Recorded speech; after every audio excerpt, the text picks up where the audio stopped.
KNR channel కి స్వాగతం. బులెటిన్ల ముందుగా హెడ్లైన్స్ చూద్దాం. కూర్మన్నపాలెం జంక్షన్ లో ఉక్కు పరిరక్షణ పోరాట కమిటీ ఆధ్వర్యంలో రాస్తారోకో చేపట్టారు.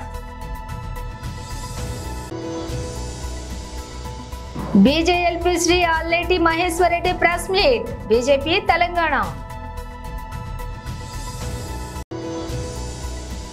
సాయుధ పోరాట కాలంలో ఆ యోధురాలు ప్రదర్శించిన ధైర్య సాహసాలు చైతన్యం నేటి తరానికి ఎంతో స్ఫూర్తి. హరీష్ రావు.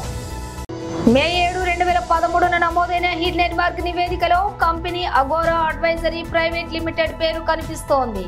పవన్ ఖేరా. విశాఖ ఉక్కు కర్మాగారంను సత్వరమే సెయిల్ లో మెర్జ్ చేయాలి అని, అలాగే మూలధనంగా 12,000 కోట్లు కేటాయించాలి ఉక్కు పరిరక్షణ పోరాట కమిటీ నాయకులు అన్నారు.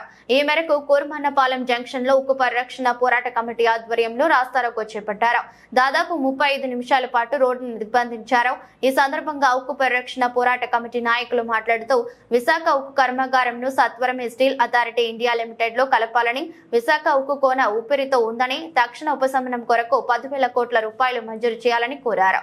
విశాఖ స్టీల్ ప్లాంట్ ను పూర్తిస్థాయి ప్రొడక్షన్ తీసేలా ముడి సరుకును ఏర్పాటు చేయాలని, నిర్వాసిత నిరుద్యోగులకు శాశ్వత ఉపాధి కల్పించాలని కోరారు. రాష్ట్ర ప్రభుత్వం సత్వరమే బాధ్యత తీసుకుని కేంద్ర ప్రభుత్వంపై ఒత్తిడి తేవాలన్నారు.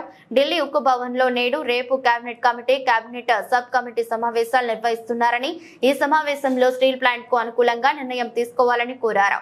కార్మికులకి పోలీసులకి జరిగిన తోపులాటలో కొంతమంది కార్మిక సంఘ నాయకులను పోలీసులు అదుపులోకి తీసుకున్నారు.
ప్రభుత్వ రంగంలో కొనసాగించాలని, శైలిలో విలీనం చేయాలని, నిర్వాసితుల సమస్యలు పరిష్కరించాలని, విశాఖపట్నం స్టీల్ ప్లాంట్ పూర్తి స్థాయి ఉత్పత్తిని చేయాలని చెప్పి ఈ 4 ప్రధాన అంశాలతో ఈరోజు రాష్ట్ర స్థాయి రాస్తారోకోలు జరిగినాయి. దాంట్లో భాగంగా కూర్మన్నపాలెం ప్రధాన కూడలిలో వేలాది మంది ఉక్కు ఉద్యోగులతో ఇక్కడ రాస్తారోకో చేయడం జరిగింది. సుమారు 2.5 గంటల పాటు ఇక్కడ ట్రాఫిక్ ని నిలిపేసి పూర్తిగా కేంద్ర ప్రభుత్వానికి వ్యతిరేకంగా నినాదాలు చేయడం జరిగింది. ఇది రాష్ట్ర ప్రభుత్వ బాధ్యత. రాష్ట్ర గౌరవ ముఖ్యమంత్రి చంద్రబాబు నాయుడు గారు గత సార్వత్రిక ఎన్నికల ముందు ఇచ్చిన హామీని నిలబెట్టుకోవాలి. పూర్తి స్థాయిలో ఈ ప్లాంట్ ని ప్రభుత్వ రంగంగా కొనసాగించాలి, శైలిలో విలీనం చేయాలి. ఈ రోజు కేబినెట్ సబ్ కమిటీ ఉంది, రేపు పూర్తి స్థాయి కేబినెట్ కమిటీ ఉంది కాబట్టి కేంద్ర ప్రభుత్వం దృష్టికి తీసుకెళ్లాలని చెప్పి రాత్రి భరత్ గారిని, ఈ జిల్లా ఎంపీ అయినటువంటి శ్రీభరత్ గారిని కలిసి పోరాట కమిటీ తరఫున విజ్ఞప్తి చేసి రాష్ట్ర ముఖ్యమంత్రి గారి దృష్టికి తీసుకెళ్లాలని కోరాం. ఆయన తప్పకుండా ఈ సమస్య పరిష్కారం కోసం కృషి చేస్తామని చెప్పారు. ఈ మధ్యన త్వరితగతిన కేంద్ర ప్రభుత్వం ఉక్కు మంత్రిత్వ శాఖ ఇక్కడ పరిణామాల్లో చేంజ్ అవుతున్నాయి. దాంట్లో భాగంగా అత్యంత అవినీతిపరుడైనటువంటి సిఎండిని నవంబర్ 30వ తారీఖు వరకు అతని పదవి కాలం ఉంది, అతన్ని లీవ్ పై వెళ్ళిపోమని చెప్పి కోరడం జరిగింది. గతంలో సిఎండి డైరెక్టర్స్ మీటింగ్ లో అఖిలపక్ష కార్మిక సంఘాల సమావేశంలో ఆయన సెలవు పెట్టి వెళ్ళిపోవలసిందిగా నేనే కోరడం జరిగింది. ఈ ప్లాంట్ బాగుపడాలంటే సిఎండి 5-6 నెలలు సెలవు పొమ్మని అడిగాం మేము. అది ఇప్పటికీ కేంద్ర ప్రభుత్వానికి సుమారు 40 సార్లు అనేక విజ్ఞాపనలు పంపిస్తే సివిసి కానీ సిబిఐ కానీ ఇప్పుడు పట్టించుకుని ఆయన పక్క తీయడం జరిగింది. అనేక మంది ఉన్నతాధికారులు అవినీతి మయం అయిపోయింది ఈ స్టీల్ ప్లాంట్. గత 2021లో కేంద్ర ప్రభుత్వం 100% అమ్మేస్తాం, అమ్మకపోతే మూసేస్తాం అని చెప్పి ప్రకటించిన తర్వాత విశాఖపట్నం స్టీల్ ప్లాంట్ లో ఈ రోజు వరకు ఉన్నటువంటి సిఎండి అవినీతికి అడ్డా లేకుండా పోయింది. కేంద్ర ప్రభుత్వంలో ఉన్నటువంటి మంత్రి స్థాయి నుంచి కింద స్థాయి వరకు కూడా విపరీతంగా వెచ్చలవిడిగా కోకింగ్ కోల్ లో కానీ ఐరన్ ఓర్ లో కానీ అనేక కొనుగోలు వ్యవహారాల్లో అమ్మకాల వ్యవహారంలో కూడా అవినీతికి పాల్పడ్డారు. అది దానిపై సమగ్రమైన దర్యాప్తు జరపాలి.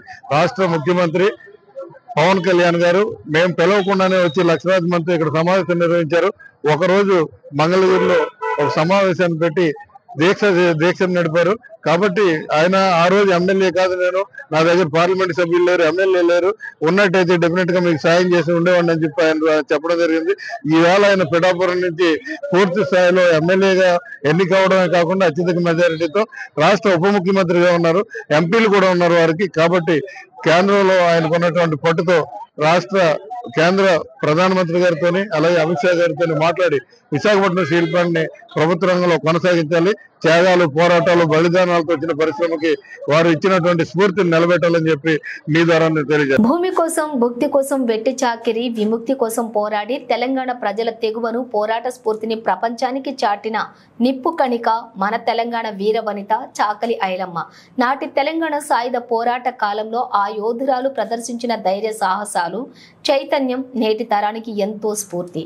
నేడు చాకలి ఐలమ్మ వర్ధంతి సందర్భంగా వారికి ఘన నివాళి.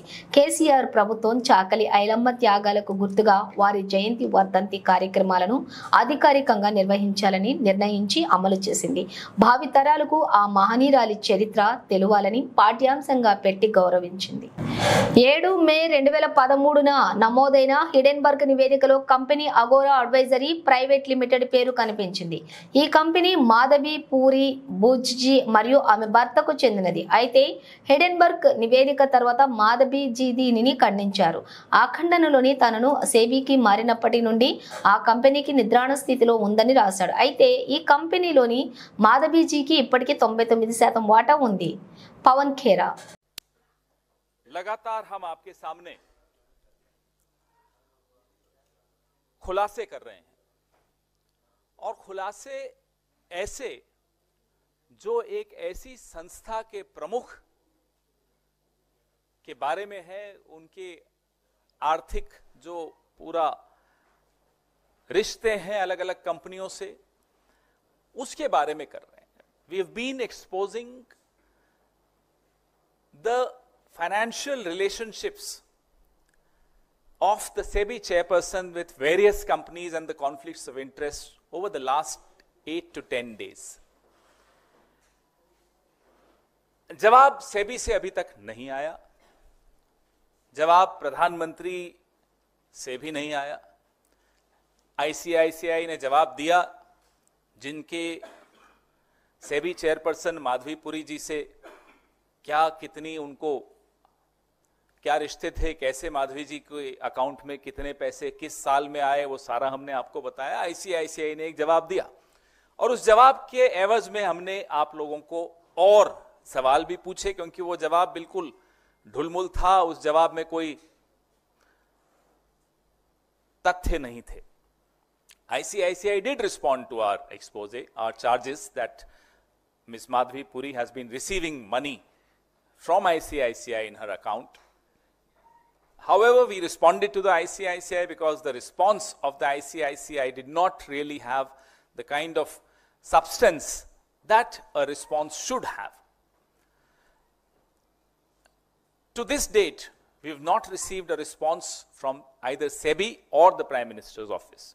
Today, we bring to you some very startling revelations. आज जो हम आपके सामने तथ्य पेश कर रहे हैं, वो आपको वाकई चौंका देंगे. हम भी चौंक गए जब इसको देखा. और आपके सामने ही फोन आया था पिछली प्रेस वार्ता में, जिस व्यक्ति ने मुझे, एक विसल ब्लोअर ने ये खबर दी थी. उसके बाद हमें 3 दिन लगे रिसर्च करने में, कागज इकट्ठे करने में.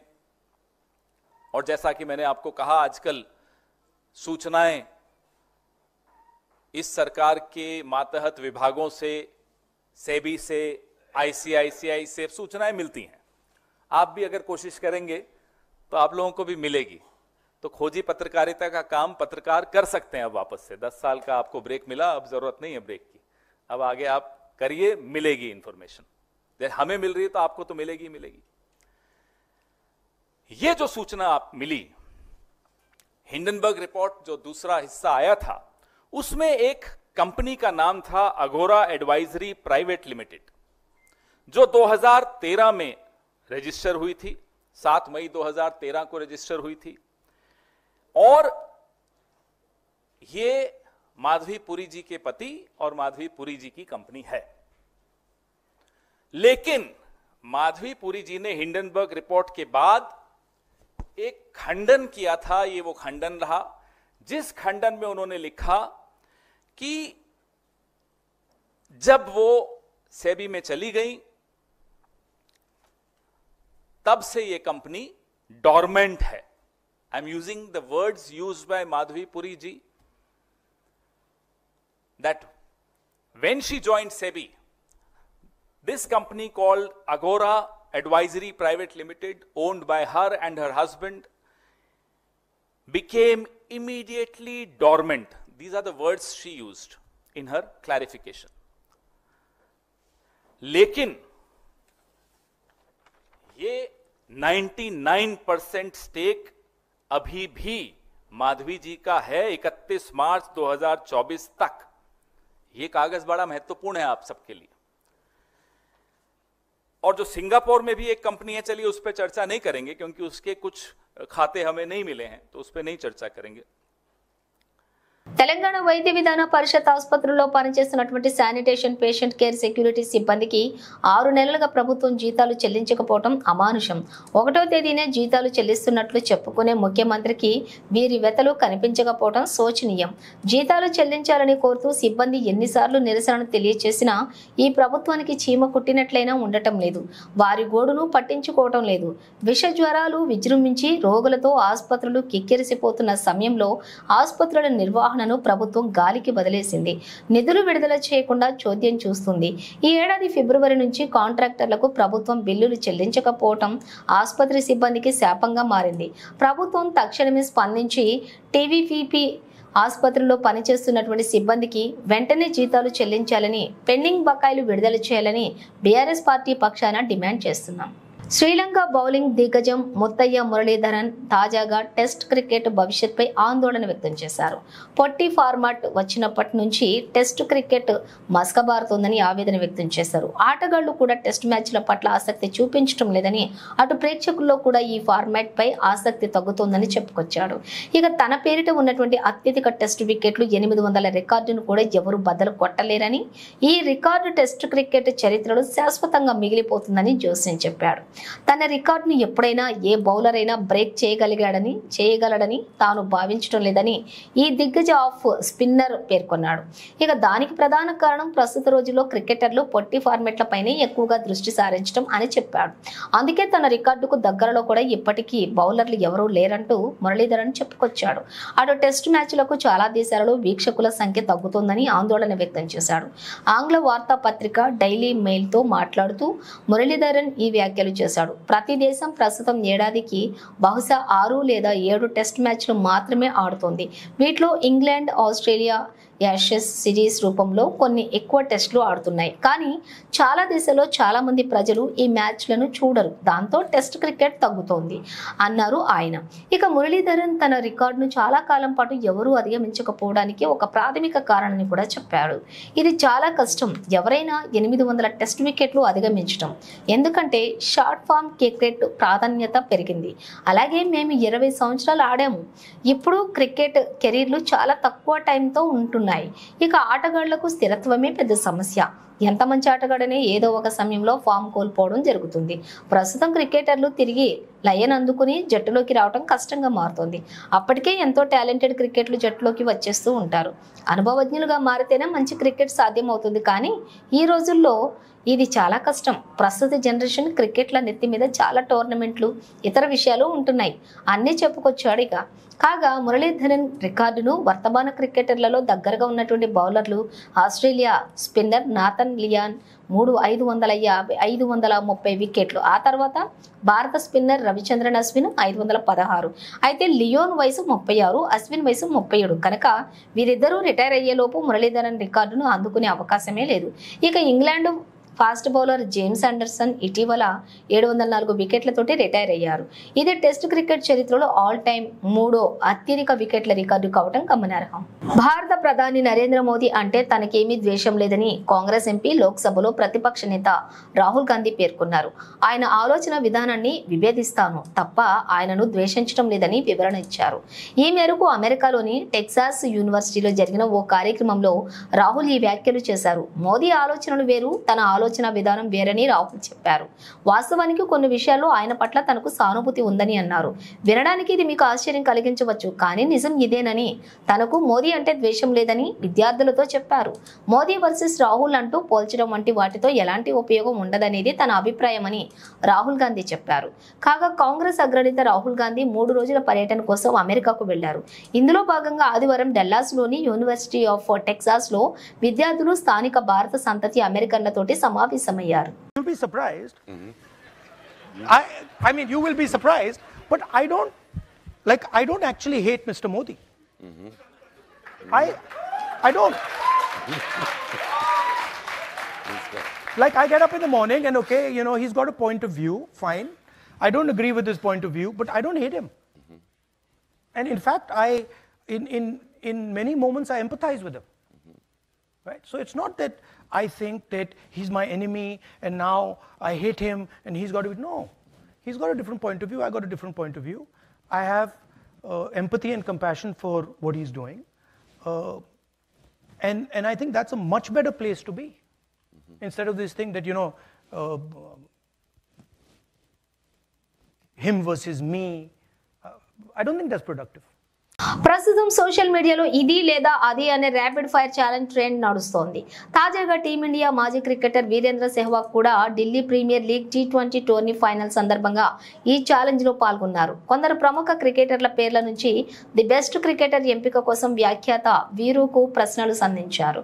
ఈ సందర్భంగా సెహ్వాగ్ కు 3 భారత ఆటగాళ్ల పేర్లు ఎదురయ్యాయి. వారే విరాట్ కోహ్లీ, మహేంద్ర సింగ్ ధోని, రోహిత్ శర్మ.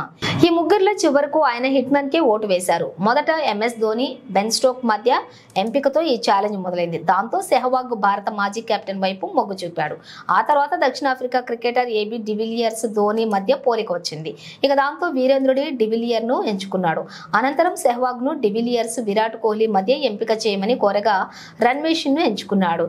ఇక ఆ వెంటనే కోహ్లీ, రోహిత్ శర్మ మధ్య ప్రశ్న ఎదురైంది. దాంతో వీరు ప్రస్తుత టీమిండియా వన్డే టెస్ట్ కెప్టెన్ ఎంపిక చేసుకున్నారు. ఇలా చివరికి రోహిత్ ని మేటి ఆటగాడిగా సెహ్వాగ్ ఎంచుకోవడం జరిగింది.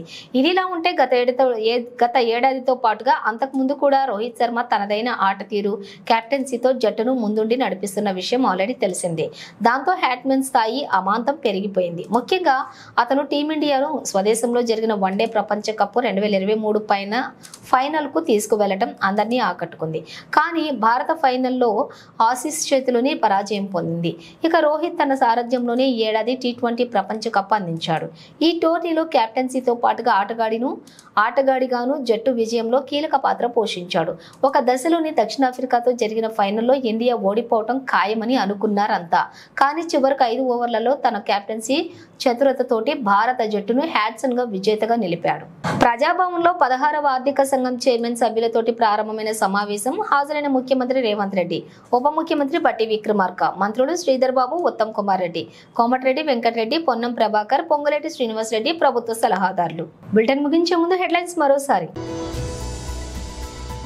కూర్మన్నపాలెం జంక్షన్ లో ఉక్కు పరిరక్షణ పోరాట కమిటీ ఆధ్వర్యంలో రాస్తారోకో చేపట్టారు. BJLP Shri Alleti Maheshwar Reddy press meet, BJP Telangana. Telangana సాయుధ పోరాట కాలంలో ఆ యోధురాలు ప్రదర్శించిన ధైర్య సాహసాలు, చైతన్యం నేటి తరానికి ఎంతో స్ఫూర్తి. హరీష్ రావు. మే 7, 2013 నమోదైన హిల్ నెట్వర్క్ నివేదికలో company Agora advisory private limited పేరు కనిపిస్తోంది. పవన్ ఖేరా. ఇవి బులెటిన్ విశేషాలు. మరో బులెటిన్ తో మళ్ళీ కలుద్దాం.